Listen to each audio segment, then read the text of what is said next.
Amazon FBA means that anyone can make money by selling their own products through Amazon.com. Now the term FBA just means fulfilled by Amazon. Ozone layer. Basically, whenever someone buys your product on Amazon, they're going to take care of storing your product in their warehouse, and they're going to take care of all the logistics as far as shipping it out to the customer. FBA has a lot of benefits, but the biggest is being eligible for Prime 2-day shipping. So customers are going to be able to get your product in 2 days or less, and that is far more attractive than having to wait 1 or 2 weeks. The only other alternative is FBM, which is fulfilled by merchant. And that just means that the merchant is going to take care of storing their own products and shipping them out whenever someone buys it. So the only thing that they're utilizing is Amazon's website. I've done both FBA and FBM, and honestly, when I take in consideration the cost of both, it comes out to be roughly the same, not the exact same, but not different enough for me to stick with one way more than the other. So with that being said, I prefer FBA because one, I can have that little Prime badge on my listing. Customers love to see that. They are more likely to buy if your product has a Prime badge than if it doesn't.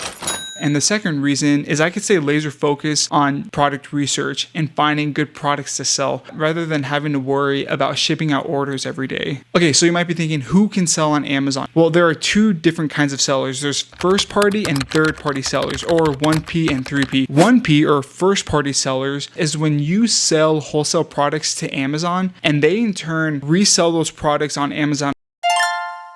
And then there's third-party sellers where they sell their own products through Amazon's website. But like I said earlier, they utilize their facilities, their warehouses, their logistics teams, everything. The other benefit is you could sell products that you're already familiar with that you have a comparative advantage over based off of what niche you're selling in. Now, believe it or not, the majority of sellers and the majority of products being sold on Amazon are from third-party sellers. And those are people like me and you, people who find a product that they want to sell and they sell it through Amazon's marketplace. And you can make a lot of money being a third-party seller if you know what you're doing. Now, the biggest question is, okay, what products do I sell? Well, I have a video right here that explains step-by-step how to do product research, and not just how to find a product that you like, how to find a product that's already in high demand, that's not going to invite a lot of competition. There's over 1 million products that are being sold on Amazon. There's always new products coming out. And so this video is going to explain how to find specific niches to sell in, certain subcategories, and products that are already in high demand, but they don't invite a lot of competition, so you could start making money the first week that you launch. Appreciate you watching this video. If you have any questions, feel free to comment down below, hit that like and subscribe button, and I'll see you in the next video.